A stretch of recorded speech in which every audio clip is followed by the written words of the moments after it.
Bismillahir Rahmanir Rahim. The seven readings of the name Allah. Part 1 from Ha'ul Huwiyya to Lamul Ishq. A Mudhākara by Shaykh Mohamed Faouzi al-Karkari Qaddasallahu Sirrah from February 10th, 2022. A Murid asked the Shaykh, how can the spiritual traveler visualize the name? Tashkhis al-Ism. How can the murid bring the name of Allah into disclosure before him? The Shaykh answers, any matter relating to unveilings and disclosures requires 3 levels of knowledge, or 3 levels of verification. The first is simply theoretical knowledge of the entity of the thing you want to know, ilmul ayn. The second is aynul ayn, or the entity in and of itself, knowing it in and of itself. And the third is haqqul ayn, or verification, direct realization of the entity. This is wayfaring. Now when you speak of the divine name and you ask about visualizing the name, how can the name Allah in itself become witnessed and disclosed in all things? For this, the eye of witnessing, or the aynul mushahada, can only come by way of first knowledge about witnessing. You need a knowledge about the name before you can witness it directly and verify it and realize it. And it's therefore necessary for the murid to have knowledge of the name before he can visualize it. That is to say, discursive knowledge precedes realized knowledge. What then is the name of Allah? At the level of discursive knowledge, the first thing to know is that the name Allah is the highest name. The name Allah must occupy the highest place in the heart of the murid. It has no counterpart whatsoever. Let's discuss the name. The name Allah is Al-Ismul Jami' Ad-Dal Ala Dhat, the all-encompassing name that denotes the essence. Allah encompasses the supreme attributes and the beautiful names of Allah. Now, all of us repeat this, both young and old. We all say this same thing. We say it's the all-encompassing name, it's that which gathers all the names. But in your heart, is there really this awareness that this name is the gathering of all the names? That it denotes the essence, that it has no like, that all the beautiful names of Allah are in the ha of the divine name? If one arrives at this understanding, and if one truly tastes it and experiences it in the heart and in one's body, then the name will reflect itself upon the disciple, and he will behold the name Allah in front of him in disclosure. But to see the name Allah before you in disclosure, to see it in front of you, you must first learn to connect all the divine names back to the name Allah. This is what you practice in the retreats, in the khulwa. When you enter the khulwa, you don't perform any supplications, any du'as, any extra invocations, or Quranic recitations. All you do is the canonical prayer, the namaz or the salat, and you invoke the singular name Allah, al-Ismul Mufrad. Only the invocation. Why? Because if some form of invocation comes to your heart, you must link it back to the divine name Allah. For instance, if you're praying for healing or for shifa or for righteousness in your children or something, in your heart you have to change that prayer and transform it, or connect it from the name of the name. Link the name Ash-Shafi, the healer, to the name Allah, or the name the provider, which is the name of action, and Ismul Fi'l, back to the name of the essence Allah. Or link a name of the attributes like Al-Hayy back to the name Allah. So the names of action, the names of attributes, the names of the names, you learn to connect them back to the name Allah, the name of the essence. This is what you do in the khulwa in order to establish this link between the multiplicity of the names and the singularity of the divine name. Now, if there is multiplicity in the heart of the disciple cannot visualize the name Allah. The all-encompassing name will not disclose itself to him. He will say that I see as-Sami', the hearing, for instance, but not al-Ismul Jami', the all-encompassing name. So what do we do in our path? We give the murid the mishkat, or the niche, which is the ha of the divine name. We teach him that the names and attributes are all contained within the ha. When the disciple grasps this, and when this circle or the halaqa and the mishkat, the niche, disclose themselves to him, this means that the ha of the divine name has disclosed itself to him. However, with regard to journeying through the name, one might say that the murid has yet to arrive at the two lams and the alif. The murid is still only at the ha. So how does one enter upon the lam from the ha? When the disciple enters upon the lam, we teach him or her that the lam is passionate love for God. It's ishq. The lam is nothing else. It's love, it's passion, yearning for the Lord. In the lam, you learn to be brought into Allah Ta'ala completely, into the lam. You recoil into it. We describe this lam al-ishq, this lam of love, as love of the chosen one alayhi salatu salam, the lam of al-Mustafa, the lam of as-Siraj al-Munir, the luminous lamp. You've entered from the ha, from the mishkat to the misbah. It's the lam of as-Siraj. If the murid's heart reaches this lam of Mustafa, he will love it, he will draw nearer to it, and will pass away in it, step by step. When the murid grasps that he cannot pass away in the Prophet ﷺ except by passing away in the lam of the Prophet ﷺ, he will also know that this same lam is the lam of al-wali. It's the lam of the saint, the friend of God, the lam of the itra, the progeny, the descendants of the Prophet ﷺ. And when he arrives at this, then the lahu for him, for ha, for Allah, discloses itself to him.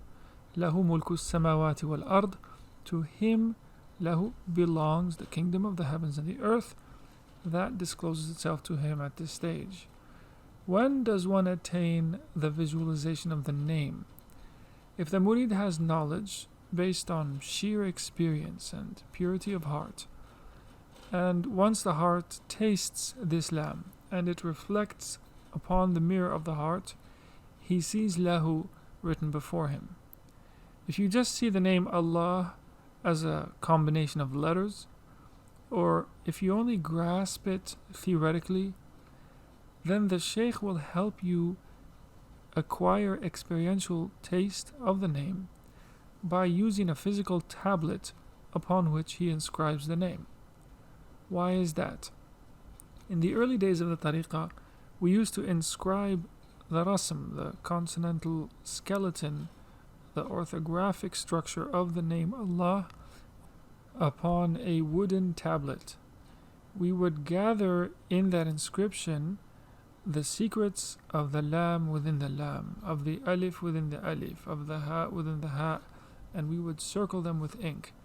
When the murid places this tablet with its inscription of the name in front of his eyes, he doesn't see it as mere letters, but as bearers of the secret meanings of the letters. With the help of this lawh, this tablet, or this wasita, this intermediary device, the name Allah quickly imprints itself upon the heart of the murid.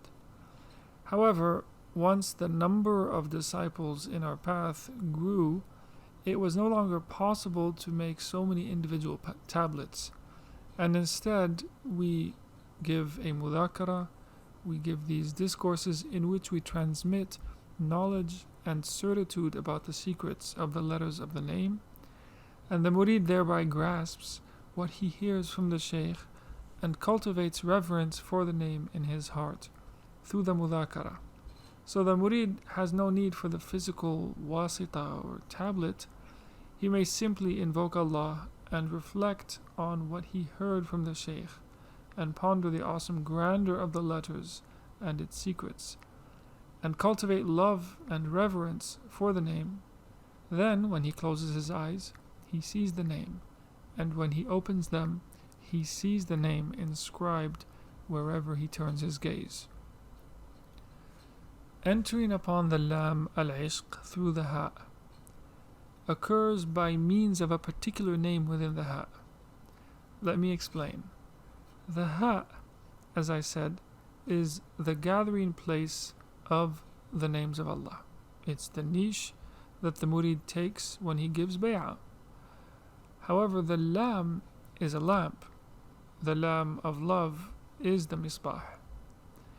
This Lam, for its part, has two aspects. One is ishq, love. The other is qabd, constriction, recoiling, withdrawing into Allah Ta'ala. Love and contraction. Hence, the first Lam of the name after the Ha has two names. You call it Lam al-Ishq or Lam al-Qabd, Lam of love or the Lam of constriction. Because the servant invokes his Lord between love and contraction, Qabd and Bast. Bast, expansion, is the Lam al-Ishq, the Lam of love, and Qabd, contraction or constriction, we call that Lam al-Qabd, the Lam of contraction. Both states of expansion and constriction are contained within the first Lam, within Lahu mulku samawati wal ard. The Prophet ﷺ says, the hearts of the children of Adam are all between two of the fingers of the All-Merciful, like one heart. Sahih Muslim. Now, when you observe how the early Darqawis, our early righteous forefathers, how they wrote the name of Allah in the past, you notice that the first Lam after the Ha is split open. Why? Because it's two, it's not one. The splitting of the Lam is what we call al-alif al-ilmi. In other words, that crack or that crevice, that split that separates the Lam into two parts. When you observe its inscription in the old Maghribi way, we call it the alif of knowledge. This alif within the Lam, the alif that splits the Lam into two, comes from the second Lam of the name. In other words, the Lam al-Ma'rifah, which is Lam number 2 of the name Allah, is what generates this alif ilmi within Lam al-Ishq, and I'll explain that later. For the spiritual traveler, the name does not really consist of letters, therefore it consists of secrets. Even though we don't really consider these to be secrets, they're all just knowledge of the path and of its stages. For the wayfarer, the name is not only a locus of divine secrets, but also the mirror which he faces and which reflects him. When you stand in front of a mirror, your reflection is inverted. Your right side becomes left and your left side becomes right. Hence, we begin to journey through the divine name through the Ha, so that you face it, so that the end becomes the beginning. The Ha becomes your door, your first entry point. This Ha is a circle, a gathering place of the names, a ring, like a rosary, with each bead carrying a separate name. Now, within the plurality of names that are gathered in the Ha of Allah, you must single out one name and use that name as the point through which you enter into the Lam. You enter the divine name through its door, through the Ha. But how? Through that one name that you single out within the plurality of names that are gathered in the ha. You have to search for that one name within the ring of names, within your door. That name that you search for within the ha is the name Al-Wali. You enter through it upon the lam of Al-Ishq, or the lam of Al-Wali, or the lam of Al-Qabd. The transition from the ha to the lam is easiest if you take the wali, or the friend, and so you venerate the name Al-Wali. So you focus on the name Al-Wali, and you negate, as it were, the other names. The ha in itself becomes sukoon, a place of stillness. You negate the other names, in other words, so to speak, and you affirm Al-Wali. You don't affirm the name Allah, really, because you don't know the all-encompassing name Allah yet. You're journeying within the name Allah, but you don't know its all-comprehensiveness. So venerate the name of the name Allah. Venerate the name Al-Wali within the ha. At this phase, you don't really know As-Sami', Al-Alim, Al-Qadir, Al-Qawi, all these other names, but you know Al-Wali. Subhanallah, because Al-Wali took on the form of a human being walking upon the earth. You might say the name Al-Wali discloses itself in a person who eats and fears God. A name like As-Sami' in this regard is inaccessible to you. It's beyond your reach. You can't bring it down. In comparison, the name Al-Wali is an easy bridge for you to go from the ha to the lam, from the gathering place of all the names to the lam of love.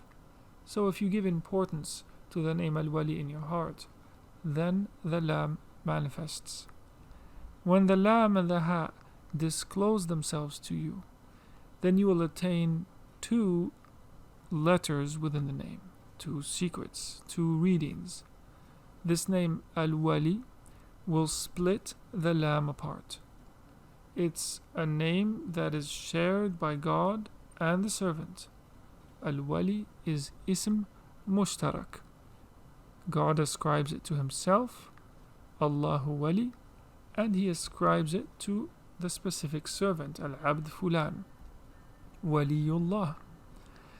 You might think that I'm going off topic here, but I'm actually still discussing how to visualize the name in disclosure. Some think I'm meandering, but I'm not. I have to explain things in this manner because there's no practical instruction that I can provide you in order to visualize the name. You can't see the magnificence and the great importance of the name unless you love it and accept it, because intention is superior to action, and the locus of intention is the heart. Hence, this name isn't inscribed and cast before your eyes unless it becomes inscribed and etched upon the tablet of your heart. The Prophet ﷺ says, Ya Allah, place light in my heart. You might say in the context of this discussion, Ya Allah, place your name in my heart and in my eyes and in my ears, and so on. Al-Wali is a name that is shared, as we said, between servant and Lord. The most shared of all names. God calls himself by it, and he calls his servant by it, and thus the name Al-Wali is the easiest one to interact with. It's the easiest means of approach. So take Al-Wali and interact with it in two stages. Qabd, which seizes your spirit, takes you from yourself. You become motionless in a state of rest or sukoon, or you might say your motion and your rest all come from Al-Wali. Nowadays we don't like to talk about the disciple being like a dead person in the hands of the washer. But entering from the door of Qabd entails that there's no motion, no distraction. You're fully from and through Al-Wali. You behold it from the view of Allahu Wali. Al-Wali as a divine name that operates on two levels. The Lord is Al-Wali and the servant is Al-Wali. In Qabd, you behold Allah Wali. You behold majesty, true proximity to Allah, fear, awe, because you see in the Khalifa, in the vicegerent, who is a Wali, God's grandeur. It's impossible for the name to disclose itself to you when you haven't even seen it in your Shaykh. How could you see the name otherwise? The Shaykh is the tablet or the mirror, the one through whom and by whom you see the divine attributes and your attributes. When you behold a beautiful trait, you say it's from Allah. And when you behold an ugly trait, you say it's from the murid's lower self. And you rectify that lower trait. The wali shows you your vices and acts as your mirror. As for the mirror in and of itself, it's a translucent glass without any color, like water, and you see yourself reflected upon its surface. When you look upon al-wali through the door of qabd, the door of constriction, and you see in the wali proximity to Allah, and you behold God's magnificence through his vicegerent, and you see in the wali the magnificence of the Prophet ﷺ, and that of the prophets and the messengers, and you see in him the magnificence of the progeny of Rasulullah ﷺ, and you see al-wali as the crown of all the names. If you attain this knowledge and you taste it in your heart, then the lam begins to become inscribed upon the tablet of your heart, and it begins to disclose itself to you just as the ha disclosed itself to you in the first reading of the name. Honestly speaking, the ha is easier than the lam. The lam is harder. Upon bay'ah, when you give your pledge of allegiance, you see the mishkat, you see the niche. But the lam is difficult because in the lam, you draw just al-wali from the gathering, from the multiplicity of the names in the ha. That's what makes it hard. You have to single out one name from among all the others. However, that process of singling out the name al-wali from among the names is one that gives you practice, because you have to repeat that process with respect to all the other names individually in later readings of the name Allah. In other words, right now you practice how to draw out al-wali from the other names, but you're going to do that with the other names as Sami', al-Qawi, and so on individually later on. So now you're practicing the method, because al-wali is easier to interact with in tashbih, in divine immanence or comparability. You say, my Shaykh is wali, right? Okay, so you're saying he gives you nur, he teaches you, he gives you the name, he gives you permission to invoke. You say, I'm going to the Shaykh, he's going to give me the name, as if he has something physical to give you. I'll go to the Shaykh for barakah, for help.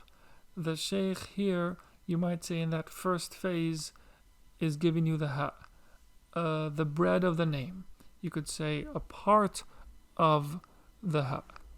Now, you come to the Shaykh, and he's like the yeast that you mix in the dough, and it causes the dough to rise. The yeast is infused within the dough. In a similar manner, if the yeast is the name al-wali, the names as-Sami', al-Qawi, al-Alim, and so on, they're all the name al-wali as well. They're all kneaded and mixed together. All the names are from the same essence. But this first time, you're singling out that one name from all the other names.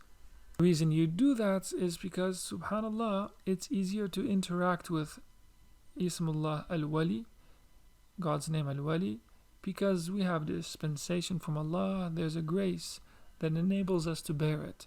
But the other names are more difficult to interact with if you haven't done this first. When the murid interacts with the Shaykh through al-Wali, there's a dhawq, there's a taste and an experience. And you even have direct proofs from God's book, from the Sunnah of Rasulullah. It's something that can be established at every level, experientially, scripturally, and so on. But if you interact with him by another name like Al-Qahhar, the compeller or something, it would be much harder. If you were to replace the name Al-Wali at this stage with another name, you would be repelled from the path. اللهم صل على سيدنا محمد وعلى آل سيدنا محمد كما صليت على سيدنا إبراهيم وعلى آل سيدنا إبراهيم وبارك على سيدنا محمد وعلى آل سيدنا محمد كما باركت على سيدنا إبراهيم وعلى آل سيدنا إبراهيم في العالمين إنك حميد مجيد.